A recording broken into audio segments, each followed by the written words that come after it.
ಉಪವಾಸ ಅಂದರೆ ಆದಷ್ಟು ನೀರು, ಎಳ್ನೀರು, ಹಸಿ ತರಕಾರಿ, ಹಣ್ಣು, ಹಸಿ ಮೊಳಕೆ ಕಾಳು ಆ ಥರದ್ದು ತಿಂದ್ಕೊಂಡು ರಾಗಿ, ಜೋಳ, ಕೆಂಪಕ್ಕಿ ಮಾತ್ರ ರಾತ್ರಿ ಹೊತ್ತು ತಿನ್ನಿ.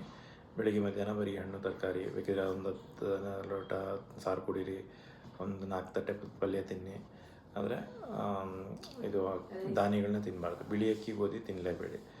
ಅದು ಸ್ವಲ್ಪ ಮನಸ್ಸನ್ನು ಇರಿಟೇಟ್ ಮಾಡುತ್ತೆ. ಆಮೇಲೆ ನೀವು ಸ್ವಲ್ಪ ಲಿಪ್ಸ್ಟಿಕ್ ಹಾಕೋದು ಅದೆಲ್ಲ ಬಿಡಬೇಕು. ಯಾಕಂದರೆ ಎಷ್ಟೇ ಒಳ್ಳೆ ಕಂಪ್ನಿ ಆದ್ರೂ ಆ ಕೆಮಿಕಲ್ಸು ಅದರಲ್ಲಿ ಎಸ್ಟ್ರೋಜನ್ ಅಂತ ಮಾಲಿಕ್ಯೂಲ್ಸ್ ಇರುತ್ತೆ, ಅದು ಮನಸ್ಸನ್ನು ಇರಿಟೇಟ್ ಮಾಡುತ್ತೆ.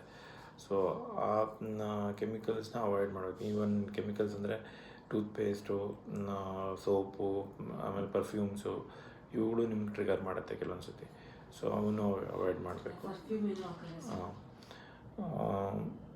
ಆಮೇಲೆ ಒಂದು ಇದು ಎಕೋಸ್ಪ್ರಿನ್ ಅಂತ ಒಂದು ಟ್ಯಾಬ್ಲೆಟ್ ಕೊಡ್ತೀನಿ. ಮಾತ್ರೆ ಯಾವುದಕ್ಕೂ ಅಲರ್ಜಿ ಇಲ್ಲಲ್ಲ, ಏನು ಮಾತ್ರೆ ತೊಗೊಂಡ್ರೆ ಹೊಟ್ಟೆ ಉರಿಯೋದು ಆ ಥರ ಏನಿಲ್ಲ. ಸೊ ಇದು ಊಟ ಆದಮೇಲೆ ತೊಗೊಳ್ಳಿ. ಸ್ವಲ್ಪ ಇದು ಬ್ಲಡ್ ಸರ್ಕ್ಯುಲೇಷನ್ ಎಲ್ಲ ಇಂಪ್ರೂವ್ ಮಾಡುತ್ತೆ. ಬಿ ಪಿ ಏನು ಜಾಸ್ತಿ ಇಲ್ಲ ನಿಮ್ಮದು. ಒಂದು ಬಿಸಿಲಿಗೆ ಚೆನ್ನಾಗಿ ಹೋಗ್ಬೇಕು, ಬಿಸಿಲು ಕಾಯಿಸ್ಬೇಕು. ಮಗುಗೆ ಹಾಲು ಕುಡಿಸ್ಬೇಕಾದ್ರೆ ನಿಮಗೆ ಎಲ್ಲ ವಿಟಮಿನ್ ಜಾಸ್ತಿ ತಿನ್ನಬೇಕು, ಹಣ್ಣು ತರಕಾರಿ ಎಲ್ಲ ಚೆನ್ನಾಗಿ ತಿನ್ನಬೇಕು. ಸೊ ಅದು ಸಿಗಲಿಲ್ಲ ಅಂತಂದರೆ ಕೆಲವೊಮ್ಮೆ ಆ ವಿಟಮಿನ್ ಡಿಫಿಷಿಯನ್ಸಿಯಿಂದನೇ ಸ್ಟ್ರೆಸ್ ಜಾಸ್ತಿ ಆಗುತ್ತೆ. ಈಗ ಮಾಡೋ ಯೋಚನೆಗೆ ಮೈಂಡು ಸುಸ್ತಾಗೋಗ್ಬಿಡುತ್ತೆ, ಬ್ರೈನ್. ಸೊ ವಿಟಮಿನ್ ಡಿ 2 ದಿನ ರೆಗ್ಯುಲರಾಗಿ ತೊಗೊಳ್ಳಿ. ಆಮೇಲೆ 2 ದಿನ ಆದಮೇಲೆ ವಾರಕ್ಕೊಂದು ಮಾಡ್ಕೊಳ್ಳಿ. 4 ವಾರ ಆದಮೇಲೆ ತಿಂಗಳಿಗೊಂದು ಮಾಡ್ಕೊಳ್ಳಿ. ಆಮೇಲೆ ಇದು ಕೆಲವೊಮ್ಮೆ ಆಹಾರದಲ್ಲಿ ಮೆಗ್ನೀಷಿಯಮ್ ಅದೆಲ್ಲ ಕಡಿಮೆ ಇರುತ್ತೆ, ವಿಟಮಿನ್ಸು. ಇದು ಮ್ಯಾಗ್ಲೆಡೆನ್ಸ್ ಅಂತ ರಾತ್ರಿ, ಆಮೇಲೆ ರಿಮ್ಯಾಲಿನೇಕ್ಸು. ಇದು ನಿಮ್ಮ ಏನು ಲಿಪ್ಸ್ಟಿಕ್ ಕೆಮಿಕಲ್ಸ್ ಎಲ್ಲ ಇದೆ ದೇಹದಲ್ಲಿ, ಅದನ್ನು ಹೊರಗೆ ಬರೋಕ್ಕೆ ಚೆನ್ನಾಗಿ ಬಿಸಿಲಲ್ಲಿ ಬೆವರು ಬರೋಷ್ಟು ಬಿಸಿಲಲ್ಲಿ ಕೂತ್ಕೋಬೇಕು, ಬಿಸಿಲು ಕಾಯಿಸ್ಬೇಕು, ಆವಾಗ ಆರೋಗ್ಯ ಚೆನ್ನಾಗಿರುತ್ತೆ. ಆಮೇಲೆ ಆಹಾರ ಆದಷ್ಟು ಏನು ಆರ್ಗ್ಯಾನಿಕ್ ಫುಡ್ಡು, ಕಾಡಲ್ಲಿ ಬೆಳೆದಿರೋದು ಅಂತ ಹೇಳ್ತೀವಿ, ಅಂದರೆ ಔಷಧಿ ಹೊಡಿದಲೇ ಸತ್ಯವಾಗಿ ಬೆಳೆದಿರೋ ಆಹಾರ ಒಳ್ಳೆಯದು. ಅದು ನೀವು ಮನೇಲೇ ಬೆಳ್ಕೊಂಡ್ರು ಇನ್ನೂ ಒಳ್ಳೆಯದು. ಮನೇಲೇ ಪಾಟಲ್ಲಿ ಕೊತ್ತಂಬರಿ, ಪುದೀನ ಅಲ್ಲ, ಊರಿಂದನೇ ಕೇಳಿ ಅವ್ರಿಗೆ ಏನಾದ್ರು ಎಷ್ಟು ಔಷಧಿ ಹೊಡಿತಾರೆ ಅಂತ. ಹೂವಾದಾಗ ಒಂದು ಔಷಧಿ, ಈಚಾದಾಗ ಒಂದು ಔಷಧಿ ಎಲ್ಲ ಹೊಡಿತಾ ಇರ್ತಾರೆ. ತೊಳೆದ್ರೆ ಏನು ಹೋಗಲ್ಲ, ಅದರೊಳಗಡೆ ಇರುತ್ತೆ. ಅದನ್ನು ಆದಷ್ಟು ಕಡಿಮೆ ಮಾಡಬೇಕು ಅಂತ ಹೇಳೋದು. ಆಮೇಲೆ ಅಂದರೆ ವಿಷಯಗಳು ಆಹಾರದಲ್ಲಿ ಒಂದಷ್ಟು ಇರ್ತವೆ, ನಮ್ಮ ಮನಸ್ಸಲ್ಲಿ ಒಂದಷ್ಟು ಇರ್ತವೆ. ಆ ಮನಸ್ಸಲ್ಲಿರೋ ಚಿಂತೆ, ಆ ಬೇಜಾರು ಅವನ್ನೆಲ್ಲ ಕಡಿಮೆ ಮಾಡಬೇಕು. ಇವು 3 2 ದಿನ ತೊಗೊಂಡು ಆಮೇಲೆ ವಾರಕ್ಕೆ 2 ಸತಿ ಮಾಡ್ಕೊಳ್ಳಿ. ಸೋಮವಾರ, ಗುರುವಾರ, ಇದು ಮಂಗಳವಾರ, ಶುಕ್ರವಾರ, ಇದು ಬುಧವಾರ, ಶನಿವಾರ ಅಂತ ಇವೆಲ್ಲ. ಆಮೇಲೆ ಎಲ್ಲ ನಾರ್ಮಲ್ ಅನ್ಸಿದ್ಮೇಲೆ ಬೇಕಿದ್ರೆ ಅಥವಾ 1-2 ವಾರ ಆದಮೇಲೆ ವಾರಕ್ಕೊಂದು ಮಾಡ್ಕೊಂಡ್ರೆ ಆಯ್ತು. ಸೋಮವಾರ, ಬುಧವಾರ, ಶುಕ್ರವಾರ ಆ ಥರ. ಅವು ಮಾತ್ರೆಗಳು ಕಡಿಮೆ ಜಾಸ್ತಿ ಅನ್ಸಲ್ಲ. ಇನ್ನು ಸ್ವಲ್ಪ ತಲೆನೋವು ಇದ್ದಾಗ ಬೇಕಿದ್ರೆ ಕ್ರೋಸಿನ್ನೋ ಅಥವಾ ಡೋಲೋನೋ ಏನೋ ತೊಗೊಂಡ್ರೆ ಸಾಕಾಗ್ಬೋದು. ಈ ಮಾತ್ರೆ ಎಲ್ಲ ತೊಗೋಬೇಕಾದ್ರೆ, ಎಕೋಸ್ಪ್ರಿನ್ ತೊಗೋಬೇಕಾದ್ರೆ ಅದೊಂದು ತೊಗೊಂಡ್ರೆ ಸಾಕಾಗತ್ತೆ. ಅಕಸ್ಮಾತ್ ಜಾಸ್ತಿ ಇದ್ದರೆ ಬೆಳಿಗ್ಗೆ ಒಂದು, ಮಧ್ಯಾಹ್ನ ಒಂದು ತೊಗೊಳ್ಳಿ. ಹಂಗೂ ಕಡಿಮೆ ಆಗಲಿಲ್ಲ ಅಂದರೆ ಬೆಳಿಗ್ಗೆ ಹೊತ್ತು ನ್ಯಾಕ್ಸ್ಡಾಮ್, ವಾಂತಿ ಏನು ಬರಲ್ಲ, ನ್ಯಾಪ್ರೋಸಿನ್ ಅಂತ ಒಂದು ಮಾತ್ರೆ ಬರುತ್ತೆ, ಈ ಮಾತ್ರೆ ತೊಗೊಳ್ಳಿ. ಅದು ಜಾಸ್ತಿ ನೋವಿದ್ರೆ. ಅಥವಾ ಅಪರೂಪಕ್ಕೆ ತೊಗೊಳ್ಳೋದಾದರೆ ಡೈಕ್ಲೋಫೆನಾಕ್ ಅದನ್ನು ತೊಗೊಂಡ್ರೆ ತೊಂದರೆ ಇಲ್ಲ. ಇನ್ನು ರಾತ್ರಿ ಹೊತ್ತು ಸಂಜೆ ತಲೆನೋವು ಬಂತು ಅಂದರೆ ಬೇಗ ಅಡುಗೆ ಎಲ್ಲ ಕೆಲಸ ಮುಗಿಸ್ಬಿಟ್ಟು ಬೇಗ ಮಲ್ಕೊಳ್ಳೋದಕ್ಕೆ ಪ್ರಯತ್ನ ಪಡಿ. ಆಮೇಲೆ ನಿದ್ದೆ ಬರಲಿಲ್ಲ ಅನ್ನೋ ಥರ ಆದರೆ ಇದು ಟ್ರಿಪ್ಟೋಮರ್ ಮಾತ್ರೆ ರಾತ್ರಿ ಹೊತ್ತು ಫಸ್ಟು ಅರ್ಧ ತೊಗೊಂಡು ನೋಡಿ. ಅರ್ಧದಲ್ಲೇ ಲಾಸ್ಟ್ ಟೈಮ್ ಕೊಟ್ಟಿದ್ರು ಅನ್ಸುತ್ತೆ, ಎಲ್ಲಿಗೆಲ್ಲಿ ಟ್ರಿಪ್ಟೋಮರ್ ಕೊಟ್ಟಿದ್ದಲ್ಲ, ಅಥವಾ ಅಮಿಟ್ರಿಪ್ಟೋಮಿನ್ ಕೊಟ್ಟಿದ್ದಲ್ಲ, ಅದು ತೊಗೊಂಡಾಗ ನಿದ್ದೆ ಬರ್ತಿತ್ತು ಚೆನ್ನಾಗಿ, ತಲೆನೋವು ಕಡಿಮೆ ಆಗ್ತದೆ. ಅಂದರೆ ಅದು ಅಮೌನ್ಸಿಲಿನೂ 1 ಬಾಕ್ಸಲ್ಲೂ ಕೊಟ್ಟಿದ್ದಾರೆ. 3 ಡೇಸಿಗೆ ಕೊಟ್ಟಿದ್ರಲ್ಲ, ಅದರಲ್ಲಿ ನಿದ್ದೆ ಬರಲಿಲ್ಲ ರಾತ್ರಿ ಹೊತ್ತು. ಅಂದರೆ ಯೋಚನೆ ನಡೀತಾ ಇರುತ್ತಾ ರಾತ್ರಿ ಎಲ್ಲ?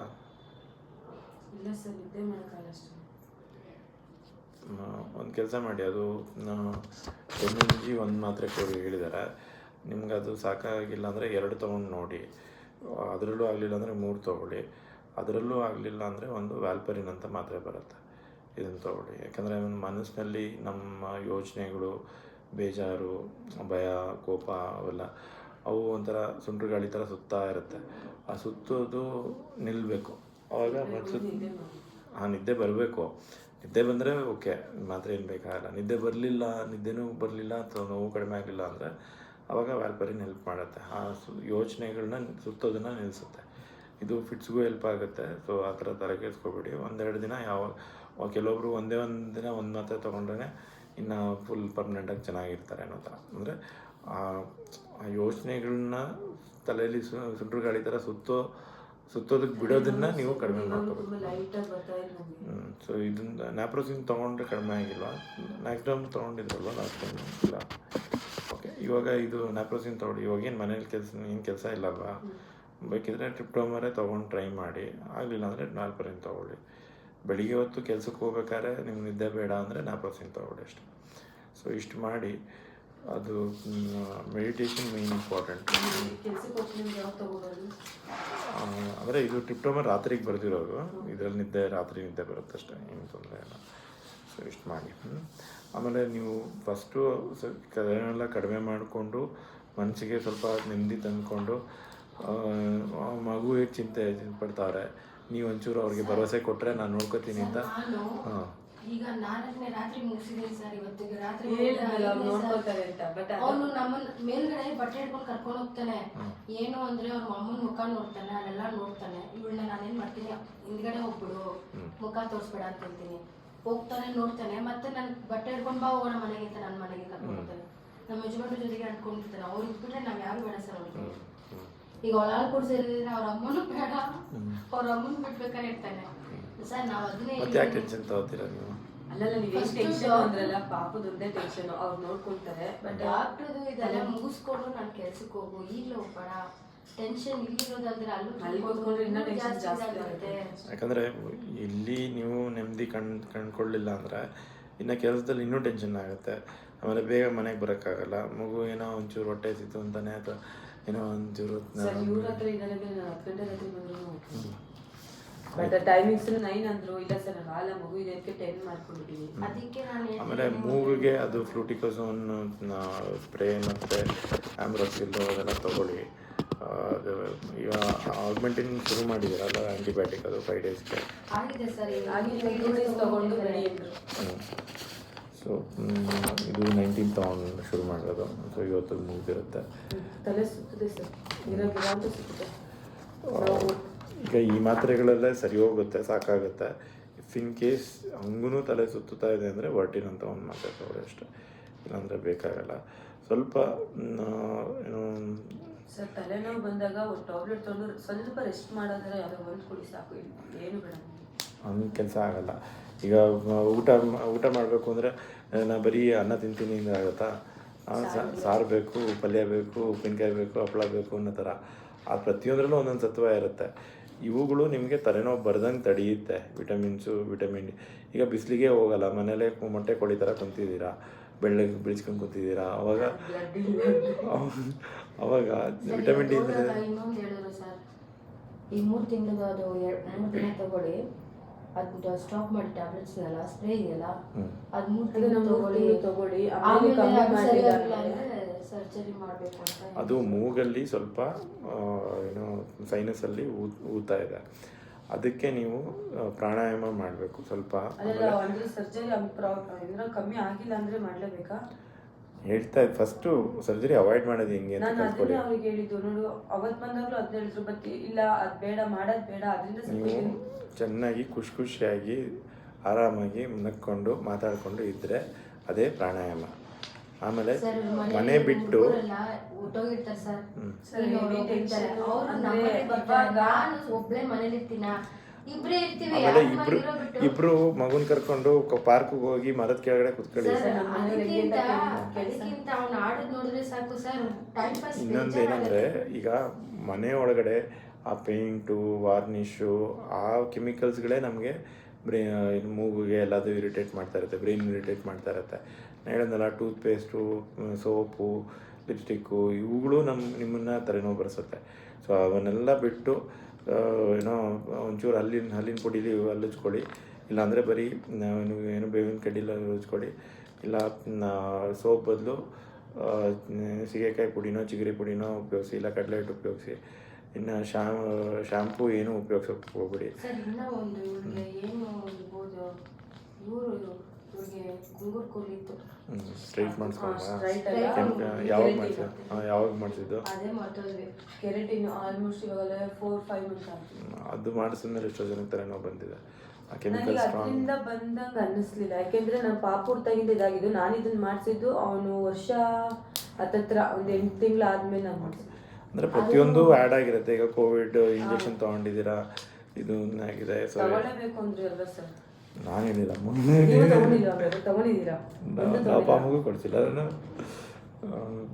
ಸ್ವಲ್ಪ ಪ್ರಾಣಾಯಾಮ ಮಾಡಿ. ಕೋವಿಡ್ ಇಂಜೆಕ್ಷನ್ ಮಾಡಿಸ್ಕೊಳ್ಳೋದ್ರ ಸ್ಲಿಪ್ಪೇ ಇಲ್ಲ ಅಂದ್ರೆ ಒಳಗಡೆ ಕೊಡ್ತಿರ್ಲಿಲ್ಲ ಅಲ್ವಾ ಹಾಸ್ಪಿಟ್ಲ್ಗಳಲ್ಲಿ. ಪ್ರಾಣಾಯಾಮ ಕಲ್ತ್ಕೊಂಡು ಮಾಡಿ, ಪಾರ್ಕಿಗೆ ಹೋಗಿ ಸ್ವಲ್ಪ ಬೇಕಿದ್ರೆ ರಾತ್ರಿ ಹೊತ್ತು ಸ್ವಲ್ಪ ಬಿಸಿನೀರು ಹಬೆ ತಗೊಳ್ಳಿ ಸಾಯಂಕಾಲ. ಯಾಕಂದರೆ ಇಲ್ಲ ಅಡುಗೆ ಮನೆ ಕೆಲಸ ಅಲ್ಲಿ ಎಲ್ಲ ಕೆಲಸ ಮಾಡಿ ಅದು ಮೂಗೆಲ್ಲ ಕಟ್ಕೊಂಡಿರುತ್ತೆ, ಅದೆಲ್ಲ ಕ್ಲೀನ್ ಮಾಡಿಕೊಂಡ್ರೆ. ಗಾಳಿ ಇರಬೇಕು.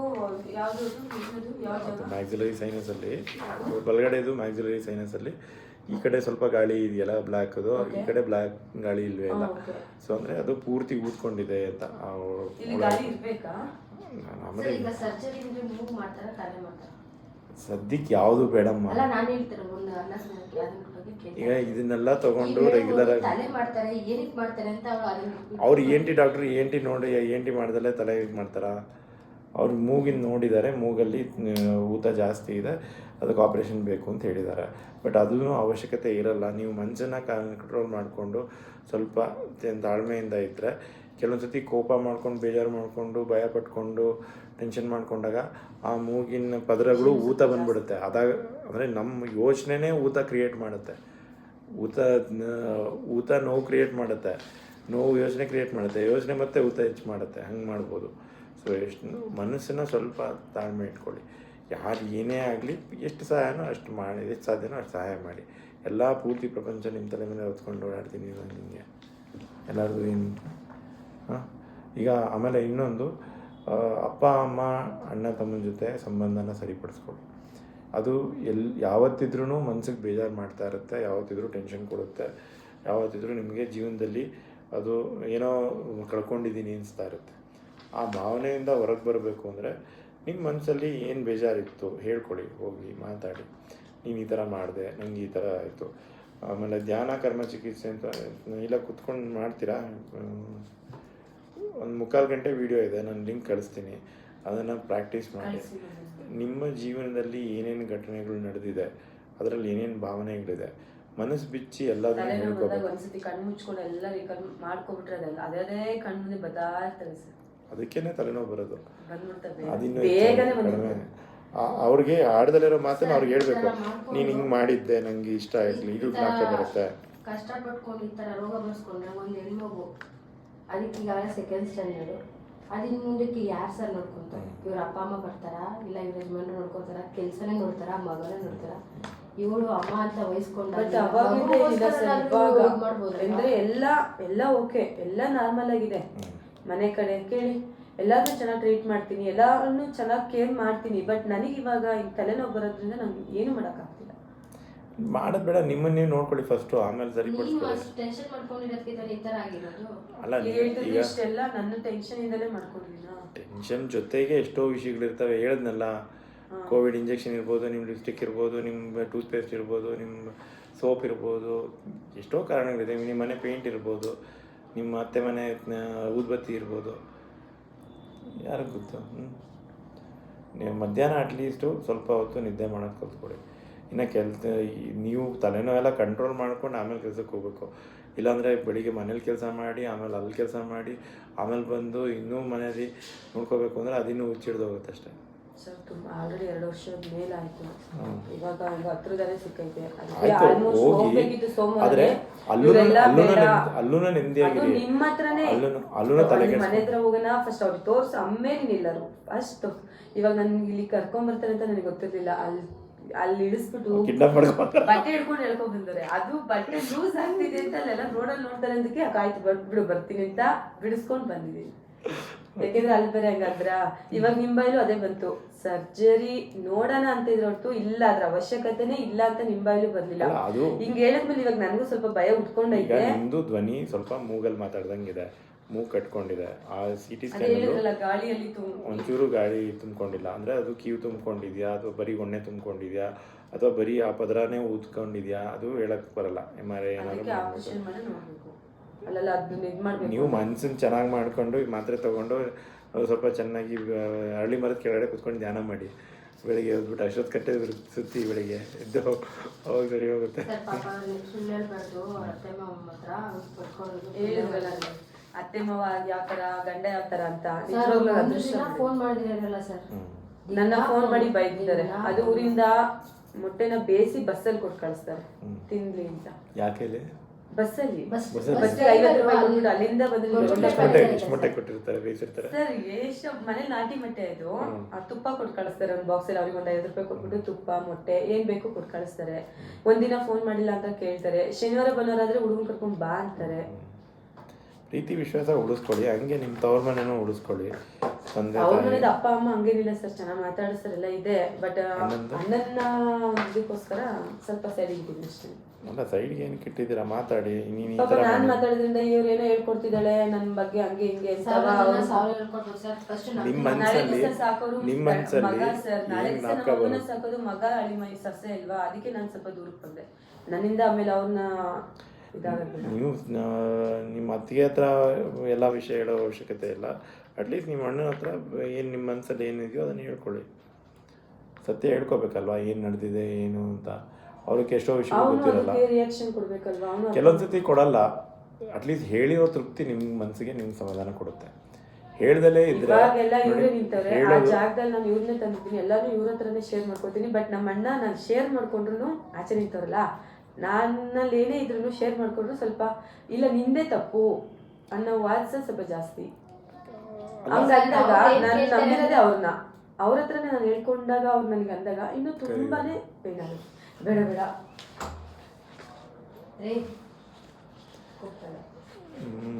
ಅದು ಸ್ವಲ್ಪ ಅಟ್ಯಾಚ್ಮೆಂಟ್ ಜಾಸ್ತಿ ಇದೆ ಸರ್. ಗಂಡ ಬಿಟ್ರೆ ಇವ್ರನ್ನೇ ಜಾಸ್ತಿ ನಮ್ಗೆ. ಇಬ್ಬರೇ ಗಂಡು ಮಕ್ಕಳು, ತಂಗಿ ಇಲ್ಲ. ತಂಗಿ ಅಂತ ಜಾಸ್ತಿ ಇದು ಮಾಡ್ಕೊಂಡಾರ. ಅವ್ರನ್ನ ಮಾತಾಡಿದ್ರೆ ಇವ್ರು ನೋಡೋದು ಹೇಳೋದಾರ ನೋಡಿ.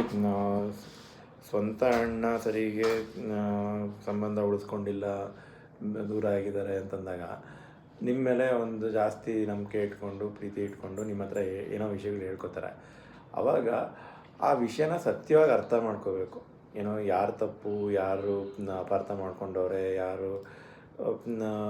ಆಮೇಲೆ ನಾನು ಹೇಳ್ತೀನಿ, ನಿಮ್ಮ ಕಸಿನಿಗೆ ನೀವು ಹೇಳ್ಕೊಳೋದಕ್ಕಿಂತ ನಿಮ್ಮ ಸ್ವಂತ ಅಣ್ಣಂಗೆ ನೀವು ವಿಷಯ ತಿಳಿಸ್ಬೇಕು.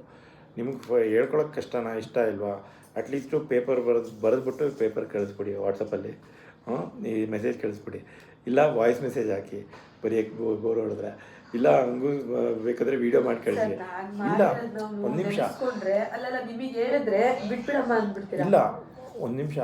ಈಗ ನಿಮ್ಮ ಅಣ್ಣ ನೀವು ಮಾಡಿರೋ ಸಹಾಯಕ್ಕೆ ಒಂದು ಕೃತಜ್ಞತೆ ಇಟ್ಕೊಂಡಿಲ್ಲ ಅಂದರೆ ಮುಂದೆ ಅವನು ಹೆಂಡತಿ ಮಾಡೋ ಸಹಾಯಕ್ಕೂ ಕೃತಜ್ಞತೆ ಇಟ್ಕೊಳ್ಳಲ್ಲ, ಮಕ್ಕಳು ಮಾಡೋ ಏನೋ ಸೇವೆಗೂ ಕೃತಜ್ಞತೆ ಇಟ್ಕೊಳ್ಳಲ್ಲ. ಆಮೇಲೆ ನಿಮ್ಮ ಅಪ್ಪ ಅಮ್ಮ ಮಾಡಿರೋದಕ್ಕೂ ಕೃತಜ್ಞತೆ ಇಟ್ಕೊಳ್ಳಲ್ಲ, ಅವ್ರನ್ನೂ ಬೀದಿಗೆ ಹಾಕ್ಬಿಡ್ತಾನೆ. ಅವಾಗ ಏನು ಮಾಡ್ತೀರಾ? ಅಪ್ಪ ಅಮ್ಮನ ನೋಡ್ಕೋಬೇಕು, ಅವ್ನಿಗೆ ನಾನೇನು ಮಾತಾಡಲ್ಲ ಅಂತ ಇವಾಗ ಎದ್ಕೊಂಡು ಕೂತ್ಕೊಂಡ್ರೆ ಆಮೇಲೆ ಅಪ್ಪ ಅಮ್ಮನ ಹೊರಗೆ ಹಾಕಿದಾಗ ಅವಾಗ ಮಾತಾಡೋಕ್ಕೆ ಟೈಮ್ ಇರಲ್ಲ. ಇಲ್ಲ, ಏನೋ ಬದಲಾವಣೆ ಒಂದೇ ದಿನದಲ್ಲಿ ಆಗಲ್ಲ. ಈಗ ನದಿ ನೀರು ಹರಿದು ಹರಿದು ಹರಿದು ಹರಿದು ದಿನ ಬಂಡೆನ ಕೊರೆಯುತ್ತೆ. ಹೆಂಗಿರಬೇಕು? ಕಂಟಿನ್ಯೂಸ್ ಆಗಿರಬೇಕು, ತಣ್ಣಗಿರಬೇಕು, ಮೆತ್ತಗಿರಬೇಕು, ಆದರೆ ಹೇಳ್ತಾ ಇರಬೇಕು. ಅದು ಕೆಲವೊಂದ್ಸತಿ ದೊಡ್ಡತನ ಅಂದರೆ ದೊಡ್ಡವ್ರ ಥರ ಜವಾಬ್ದಾರಿ ಬೆಳೆಸ್ಕೊಂಡು ದೊಡ್ಡವ್ರ ಥರ ಬಿಹೇವ್ ಮಾಡೋಕ್ಕೆ ಶುರು ಮಾಡಿದಾಗ ಜವಾಬ್ದಾರಿಗಳು ಜಾಸ್ತಿ ಆಗ್ತವೆ ಅಂತ. ನಾವೇನಾದ್ರು ಒಂದು ಹೇಳಿದ್ರೆ ಅದನ್ನು ಹಂಗೆ ಮಾಡ್ತಾನೆ, ಇವ್ರು ಒಂದು ಹೇಳಿದ್ರೆ ಹಂಗೆ ಮಾಡ್ತಾನೆ, ಆ ಥರ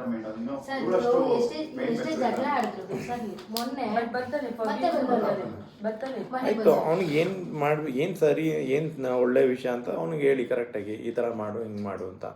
ಅವಾಗ ಅವನು ಬದಲಾಗ್ತಾನೆ. ಅವನ ಜೊತೆ ಮಾಡಕ್ ಸರ್ ಹೆಂಡತಿ ಸ್ವಲ್ಪ ಇವಳು ಒಳ್ಳೆ ರೀತಿ ಕಲ್ಸಿರ್ತಾಳೆ ಸರ್, ಹೂ ಅನ್ಕೊಂಡೆ ಹೋಗಿರ್ತಾನೆ. ಹೆಂಡತಿ ಮತ್ತೆ ಅವಳು ಒಂದು ಮಾತು ಹೇಳಿದಾಗ ಇವಳು ಬಿಟ್ಬಿಡ್ತಾನೆ, ಅವಳು ಕ್ಯಾಚಪ್ ಮಾಡ್ಕೊಂತಾನೆ ಆತರ. ಈಗ ಏನೋ ಅಂತದ್ರಲ್ಲಿ ಏನ್ ಸರ್, ನಾನು ಹುಟ್ಟಿದಾಗಿಂದ 20 ವರ್ಷ ಜೊತೆಲಿದ್ದ ತಂಗಿ ಆಗ ಏನು ಹೇಳಿ ಅವರ ಭಾವನೆಗಳು ಅವರ ಏನೋ ಇದು ಕೆಲವೊಂದು ಸತಿ ಏನಾಗುತ್ತೆ ಅಂದರೆ ಮದುವೆ ಆದಮೇಲೆ ಹೆಂಡತಿ ಜೊತೆ ಒಂದು ಎಮೋಷ್ನಲ್ ಅಟ್ಯಾಚ್ಮೆಂಟು ಕೆಲವೊಬ್ಬರಿಗೆ ತುಂಬಾ ಆಗುತ್ತೆ. ಆ ಥರ ಆದವ್ರಿಗೆ ಸ್ವಲ್ಪ ದಿನ ಅಂದರೆ ಮದುವೆ ಆಗಿ ಶುರುನಲ್ಲಿ ಆ ಪ್ರೀತಿಯ ಏನೋ ಒಂದು ಮಜಾ ಸಿಗುತ್ತಲ್ಲ, ಅದರಲ್ಲಿ ಅವರು ಮುಳುಗೋಗಿರ್ತಾರೆ. ಅದರಿಂದ ಹೊರಗೆ ಬಂದಮೇಲೆ ಸತ್ಯ ಅರ್ಥ ಮಾಡ್ಕೋತಾರೆ. ಮೈಂಡೇ ಒಂಥರ ಸರ್, ಅವ್ನು ಕುಡ್ದಾಗಲೇ ಒಂಥರ ಇರ್ತಾನೆ, ನಾರ್ಮಲ್ ಆಗಿ ಇರ್ತಾನೆ, ತುಂಬಾ ಅಡಿಕ್ಟ್ ಆಗಿದೆ. ಅಡಿಕ್ಟ್ ಆಗಿದೆ. ಅವ್ರಿಗೂ ಒಂದು ಸ್ವಲ್ಪ ಕೌನ್ಸಿಲಿಂಗು ಥೆರಪಿ ಏನಾದ್ರು ಕೊಡಿಸಿ. ಈಗ ನಾವೊಂದು ಕೆಟ್ಟಾಗ ಹೇಳಿದ್ರೆ ಆ ಮಾತು ಕೇಳ್ತಾನೆ ನಾನು ಕುಡ್ದಾಗ, ಆ ಥರ ಅವನು. ಅಂದ್ರೆ ಅದು ಏನೇ ಅಂದ್ರೂ ಪ್ರಮಾಣಿಸ್ ನೋಡ್ಬೇಕು, ಅವ್ರ ಮೇಲೆ ನಂಬಿಕೆ ಇದೆ ಅನ್ನೋ ಮೈಂಡ್ ಆ ಟೈಮಲ್ಲಿ. ಇವಾಗ ಊರಿಗೆ ಹೋಗಿದ್ದಾನೆ, ಬಿಡಿ ಚೆನ್ನಾಗಿರ್ಲಿ ಅಂತ ಬಿಟ್ಬಿಟ್ಟಿದ್ದೀನಿ. ಆ ಥರ ಒಂದು ನಿಮಿಷ, ಯಾರನ್ನೂ ನಿಮಗೆ ತಪ್ಪು ಅನಿಸಿದ್ದನ್ನು ಇವತ್ತು ಸರಿಪಡಿಸ್ಲಿಲ್ಲ ಅಂದರೆ, ಏನೋ ಗಿಡವಾಗಿ ಬಗ್ಗಿಸ್ಲಿಲ್ಲ ಅಂದರೆ, ಮರ ಆದಮೇಲೆ ಆಯಿತು ನೆಕ್ಸ್ಟು ಏನೋ ನಿಮ್ಮ ಏನೋ ಅತ್ತಿಗೆನೇ ಆಸೆ, ದುಡ್ಡು ಆಸೆಗೆ ಅಥವಾ ಆಸ್ತಿ ಆಸೆಗೆ ಅಪ್ಪ ಅಮ್ಮನ ತೊಗೊಂಡೋಗಿ ಅನಾಥಾಶ್ರಮಕ್ಕೆ ಹಾಕು ಅಂತ ಹೇಳ್ಕೊಡ್ತಾಳೆ ಅಂತ ಇಟ್ಕೊಳ್ಳಿ. ಅವಾಗ ಏನು ಮಾಡ್ತೀರಾ? ಅವಾಗೇನು ಕಿತ್ಕೋತೀರಾ? ಅಂದರೆ ದುರಾಸೆ ಒಂದು ಸಮಾಜನ ಸತ್ಯವಾಗಿ ಅರ್ಥ ಮಾಡ್ಕೊಳ್ದೇ ಇರೋ ಮನಸ್ಥಿತಿ ಮರ ಆಗಕ್ಕೆ ಬಿಡಬೇಡಿ. ಹಂಗೆ ಕಳ್ಸೋ ಮೂಮೆಂಟ್ ಬಂದಾಗ ಇವರು ಎದುರು ನಿಂತ್ಕೊಳ್ಳಿ ಅಂತಲೇ ನಮ್ಮ ಅಪ್ಪ ಅಮ್ಮಗೆ ಸ್ವಲ್ಪ ಆ ಥರ ಬರಲಿ ಅಂತ ನಾನು ಮಾತ್ಬಿಟ್ಟಿರೋದು ಅಷ್ಟೇ, ಇನ್ನೇನಿಲ್ಲ. ಏನು ಎದುರು ನಿಂತ್ಕೊಳ್ಳಿ ಅಂತ ಅವರಿಗೆ, ಯಾರು ಅಣ್ಣರಿಗೆ. ಅಂದ್ರೆ ಇವಾಗ ಹೇಳಿದ್ರಲ್ಲ, ಹೆಂಡತಿ ಮಾತು ಕೇಳ್ಕೊಂಡು ನಾಳೆ ದಿವಸ ಕಳ್ಸಕ್ಕೂ ರೆಡಿ ಆಗ್ತಾನೆ ಅಂದಾಗ ಎಂತಕ್ಕೆ ಹೋಗ್ಬೇಕು ಇವರು? ಎಂತಕ್ಕೆ ಕಳಿಸ್ತಾರೆ? ಹಂಗೆ ಇವ್ರು ಸರಿಗೆ ಕೊಡೋದ್ರಿಂದ ಅಲ್ವಾ ಸರ್ ಕಳ್ಸೋದು? ಆ ಸನ್ನಿವೇಶನ ತಡಿಬೇಕು ಅಂತಲೇ ನಾನು ಮಾತ್ಬಿಟ್ಟಿದ್ದೀನಿ. ಮಾತು ಬಿಟ್ಟರೆ ತಡಿಯಲ್ಲ. ಆಗುತ್ತೆ. ನೀವು ನಾನೇನು ಹೇಳಿದೆ, ನದಿ ಥರ ಬಂಡೆ ಕೊರಿಬೇಕು. ನಿಧಾನಕ್ಕೆ ಪ್ರತಿದಿನ ಅವನಿಗೆ ಒಂದು ಮೆಸೇಜ್, ನೋಡು ನೀನು ಹಿಂಗೆ ಮಾಡಿದ್ದೆ, ನಂಗೆ ಜ್ಞಾಪಕ ಬರ್ತು, ನಂಗೆ ಬೇಜಾರಾಯಿತು, ಅಷ್ಟೆ. ಹಂಗೆ ಅನ್ಕೋತೀರಾ? ಒಂದು ನಿಮಿಷ ಇಲ್ಲಿ ಕೇಳಿದೆ, ಸೈಕಾಲಜಿನಲ್ಲಿ ಏನಾಗುತ್ತೆ ಅಂದರೆ, ಚೇಂಜ್ ಮಾಡ್ಬೇಕಾದ್ರೆ ನಮ್ಮ ಜೊತೆ ಕ್ಲೋಸ್ ಆಗಿರ್ತಲ್ಲ ಅವರಿಂದಾನೇ ಸಾಧ್ಯ ಅದು. ನನ್ನ ಜೊತೆ ಇದ್ದಾಗ ಚೆನ್ನಾಗಿದೆ ಸರ್. ಇವಾಗ ಅವ್ನು ಬೇರೆ ಹೋದ್ಮೇಲೆ ಅವ್ನು ಬೇರೆ ಥರ ಆಗಿದ್ದು. ನನ್ನ ಜೊತೆನೇ ಇದ್ದ, ನನ್ನ ಜೊತೆ ಇದ್ದಾಗ ಅವ್ನು ಏನು ತೊಂದರೆ ಇರಲಿಲ್ಲ. ಪ್ರಯತ್ನ ಮಾಡಮ್ಮ, ನಾ ಹೇಳ್ತೀನಿ. ಓಕೆ, ಯಾಕಂದರೆ ಅವ್ರು ಹೇಳಂಗೆ ಅವನ ಜೊತೆ ಕ್ಲೋಸ್ ಆಗಿರೋನು ಯಾವನು ಹುಡುಕ್ತೀರಾ, ಯಾವನು ಒಪ್ಪಿಸ್ತೀರಾ, ಯಾವನು ಅವ್ನು ನಿಮ್ಗೆ ಸಮಯ ಕೊಡ್ತಾನೆ, ಅವ್ನಿಗೆ ಎಲ್ಲ ವಿಷಯನೂ ಎಕ್ಸ್ಪ್ಲೈನ್ ಮಾಡೋಕ್ಕಾಗತ್ತಾ? ಅದು ಇನ್ನೊಬ್ಬ ಮಧ್ಯದಲ್ಲಿ ಮೂರನೇ ತಂದು ಕುಂಡಿಸ್ದಂಗೆ ಆಗುತ್ತೆ. ಆವಾಗ ಕೋತಿ ನ್ಯಾಯ ಆಗುತ್ತೆ ಏನೋ. ಹಾಂ, ಅದು ಬಿಟ್ಬಿಟ್ಟು ನೀವೇ ಡೈರೆಕ್ಟಾಗಿ ಕಮ್ಯುನಿಕೇಟ್ ಮಾಡ್ಕೊಳ್ಳಿ, ಮೆಸೇಜ್ ಹಾಕಿ. ನೋಡು, ನನಗೆ ಇವತ್ತು ಕುತ್ಕೊಂಡು ಜ್ಞಾಪಕ ಬರುತ್ತಲ್ವ ಮಧ್ಯಾಹ್ನ ಖಾಲಿ ಕುಂತಿದ್ದಾಗ, ಅವತ್ತು ನೀನು ಹಿಂಗೆ ಅಂದಿದ್ದೆ, ನಾನು ಹಿಂಗೆ ಅಂದ್ಕೊಂಡೆ, ನಂಗೆ ಹಿಂಗೆ ಬೇಜಾರಾಯಿತು, ನಂಗೆ ಇಷ್ಟು ಇವಾಗಲೂ ಜ್ಞಾಪಕ ಬರ್ತಿದೆ, ಹಿಂಗೆ ಮುಂದೆ ಮಾಡಬೇಡ, ಅಷ್ಟೆ, ಇನ್ನೇನಿಲ್ಲ. ಅವನು ಓದಿ ಪ್ರತಿ ಸತಿನೂ ಅರ್ಥ ಮಾಡ್ಕೊಂಡು ಮೆಲ್ಕಾಗ್ತಾ ಇರ್ತಾನೆ. ಅವನ ಮನಸ್ಸಲ್ಲಿ ಏನು ಟೆನ್ಷನ್ ಇದೆಯೋ, ಏನು ಬೇಜಾರಿದೆಯೋ, ಏನಿದೆಯೋ ಕೂತ್ಕೊಂಡು ಯಾರು ಮಾತಾಡ್ಸೋರಿದ್ದಾರೆ, ಅಟ್ಲೀಸ್ಟ್ ಅವನು ಬರೆಯೋಕ್ಕೆ ಶುರು ಮಾಡ್ತಾನೆ. ಆಗ ನಂಗೆ ಹಿಂಗೆ ನನ್ನ ಹೆಂಡ್ತಿ ಹಿಂಗೆ ದಬ್ಬಾಳಿಕೆ ಮಾಡ್ತಾಳೆ, ಹಿಂಗೆ ಹಿಡಿತದಲ್ಲಿ ಇಟ್ಕೊಂಡವಳೆ, ನಾನು ಹೇಳಿದ್ನಲ್ಲ ಏನೋ ಅವಳು ಹೇಳ್ದಂಗೆ ಕೇಳೋಂಗೆ ಮಾಡ್ತಾಳೆ. ಅವ್ನಿಗೆ ಯಾರ ಹತ್ರನೂ ಹೇಳ್ಕೊಳಕ್ಕೆ ಅವನಿಗೂ ಒಂದು ಅವಕಾಶ ಇರಲ್ಲ. ಸ್ವಂತ ತಂಗಿನೇ ಮಾತಿಗೆ ಇಲ್ದಲೇ ಇದ್ಮೇಲೆ ಇನ್ನೇನ ಹತ್ರ ಹೇಳ್ಕೊಡ್ತಾನೆ? ಅಪ್ಪ ಅಮ್ಮನ ಹತ್ರ ಹೇಳ್ಕೊಡ್ತಾನ? ಏನೋ ನನ್ನ ಹೆಂಡ್ತಿ ಗುಲಾಮ ಆಗಿದ್ದೀನಿ ಅಂತ ಹೇಳ್ಕೊಡ್ತಾನ?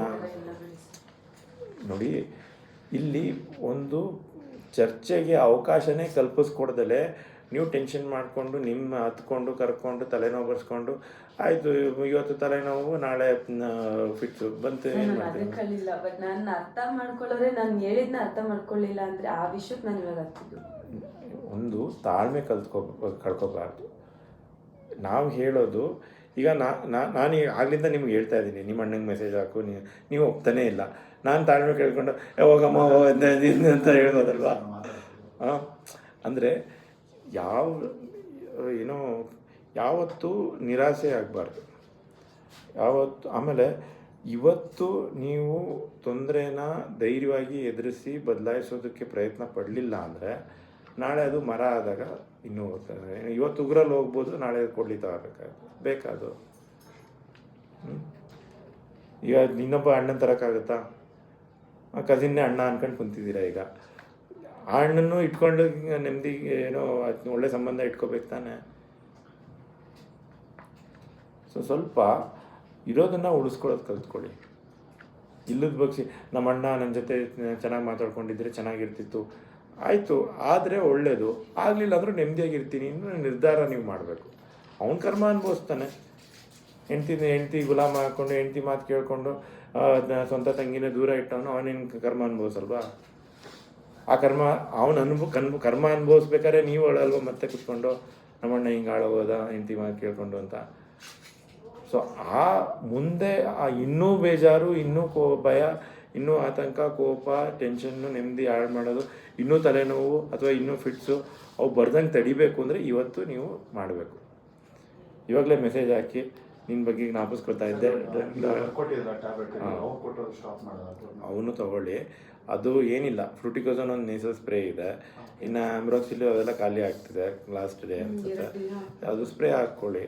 ಅದು ನೋಡಿ ನಿಮಗೆ ಯಾವಾಗ ಮೂಗು ಕಟ್ಕೊಂಡಿದೆ ಅನ್ಸುತ್ತೋ ಅವಾಗ ಹಾಕ್ಕೊಳ್ಳಿ, ಇಲ್ಲಾಂದರೆ ಬೇಕಾಗಿಲ್ಲ. ಚೆನ್ನಾಗಿ ಪ್ರಾಣಾಯಾಮ, ಖುಷಿಯಾಗಿ ನಕ್ಕೊಂಡು ನಗ್ತಾ ಇದ್ದರೆ, ಮಾತಾಡ್ತಾ ಇದ್ದರೆ, ಇಲ್ಲ ಹತ್ರನೂ ಅದೇ ಪ್ರಾಣಾಯಾಮ ಅಂತ ಹೇಳ್ತೀನಿ. ಜೋರಾಗಿ ಅಡಿ ಅವನೇ ಇಲ್ಲ ಲಾಫ್ಟರ್ ಕ್ಲಬ್ಗೆ ಹೋಗಿ ಸೇರ್ಕೊಂಡು ಜೋರಾಗಿ ನಗಿ ಪಾರ್ಕಲ್ಲಿ.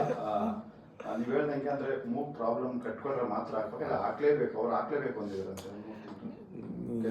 ಔಷಧಿಗಳನ್ನು ನೀವು ಅನಾವಶ್ಯಕವಾಗಿ ಅತಿಯಾಗಿ ಉಪಯೋಗಿಸ್ಬೇಡಿ.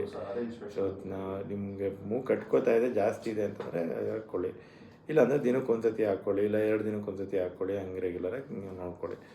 ಸರ್ ಅದು ಏನಕ್ಕೆ ಇನ್ಸ್ಪೆಕ್ಷನ್ ಆಗಿದೆ ಸರ್? ಟೆನ್ಷನ್ಗೂ ಮೂಗು ಕಟ್ಕೊಳತ್ತೆಯ, ಮನ್ಸು ಬೇಜಾರಾದ್ರೂ ಕೋಪ, ಭಯ, ಏನಾದ್ರು ಏನೋ ಒಂಚೂರು ದುಃಖ ಆದ್ರೂ ಮೂಗು ಕಟ್ಕೊಳಲ್ವಾ, ಮೂಗು ಸೋರಲ್ವಾ? ಇಷ್ಟೊಂದು ತಲೆಗೆ ಯೋಚಿಸ್ಕೊಂಡು ಏನೋ ಅಣ್ಣ ಹಿಂಗೆ, ಅಪ್ಪ ಹಿಂಗೆ, ಏನೋ ಮಗ ಎಲ್ಲಿ ಬಿಡಲಿ, ಆಫೀಸಲ್ಲಿ ಹೆಂಗಿರುತ್ತೋ ಕೆಲಸ, ಅಷ್ಟೆಲ್ಲ ತಲೆ ಕೆಡಿಸ್ಕೊಂಡ್ರೆ ಹಿಂಗಾಗುತ್ತೆ. ಏನು ಕೆಲಸ ಮಾಡಲಿ ನೆಮ್ಮದಿಯಾಗಿರಬೇಕು, ಕೆಲಸ ಮಾಡದೇ ಇದ್ರೂ ನೆಮ್ಮದಿಯಾಗಿರಬೇಕು, ಅಣ್ಣ ಮಾತಾಡ್ಸಿದ್ರು ನೆಮ್ಮದಿಯಾಗಿರಬೇಕು, ಅಣ್ಣ ಮಾತಾಡ್ಸದೇ ಇದ್ರೂ ಖುಷಿಯಾಗಿರ್ಬೇಕು. ಆ ಮನಸ್ಥಿತಿ ನೀವು ಬೆಳೆಸ್ಬೇಕು. ನನ್ನ ಆರೋಗ್ಯ ಹಾಳಾಗ್ತೈತೆ, ನಾನೇ ನೋವು ಪಡ್ತಿದ್ದೀನಿ, ಆಗ್ತಿಲ್ಲ. ಆದರೆ ಏನು ಗೊತ್ತಾ, ನೀವು ಅಣ್ಣನ ಜೀವನ ಸರಿಪಡಿಸೋದಕ್ಕೆ ಪ್ರಯತ್ನ ಪಡಲಿಲ್ಲ ಅಂದರೆ ಆ ಬೇಜಾರು ನಿಮ್ಮನ್ನೇ ಕಾಡ್ತಾ ಇರುತ್ತೆ. ಅಟ್ಲೀಸ್ಟ್ ಹೋಗೋ ಮಾತು ಮೆಸೇಜಲ್ಲಾರು ಬಿಸಾಕಿ, ವಾಯ್ಸ್ ರೆಕಾರ್ಡಿಂಗಾರು ಕಳಿಸಿ, ಇಲ್ಲ ವೀಡಿಯೋನಾರು ಮಾಡಿ ಕಳಿಸಿ, ಇಲ್ಲ ಯಾರ ಮೂಲಕನಾದ್ರು ಹೇಳಿ ಕಳಿಸಿ. ಸದ್ಯಕ್ಕೆ ಶುರು ಮಾಡಿ, ಒಂದು 10 days ಆದಮೇಲೆ ನೋಡ್ತೀನಿ, ಕಡಿಮೆ ಮಾಡೋಕ್ಕೆ ಹೇಳ್ತೀನಿ. ಅಷ್ಟು ಮಾಡಿ. ಹೆಂಗಿದೆ ನಿಮಗ? ಓಕೆ, ಈಗ ಜ್ಞಾಪಕ ಬಂತು. ನಿಮ್ಮ ಮಗನ ಮುಖ ಜ್ಞಾಪಕ ಬಂದಿರಲಿಲ್ಲ, ಆಮೇಲೆ ಜ್ಞಾಪಕ ಬಂತು.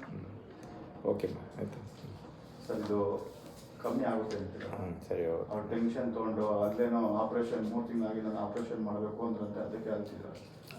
ಅವಶ್ಯಕತೆ ಇಲ್ಲ, ಸರಿ ಹೋಗುತ್ತೆ. ಸುಮ್ಮನೆ ಹೇಳಿ ಹಾಗಂತ, ಸುಮ್ಮನೆ ಟ್ಯಾಬ್ಲೆಟಲ್ಲೇ ಕಮ್ಮಿ ಆಗುತ್ತೆ. ಆಪ್ರೇಷನ್ ಮಾಡ್ಕೊಳ್ಬೇಕು ಅನ್ನೋ ಪರಿಸ್ಥಿತಿ ಬಂದ್ರೂ ನೆಮ್ಮದಿಯಾಗಿರಬೇಕು. ಆ ರೀತಿ ಮನಸ್ಥಿತಿ ಕಲ್ತ್ಕೊಳ್ಳಿ. ಆಪ್ರೇಷನ್ ಅವಾಯ್ಡ್ ಮಾಡೋದಕ್ಕೆ ಪ್ರಯತ್ನ ಪಡಿ, ಪ್ರಯತ್ನದಲ್ಲಿ ತೃಪ್ತಿ ಇರಬೇಕು ಜೀವನದಲ್ಲಿ.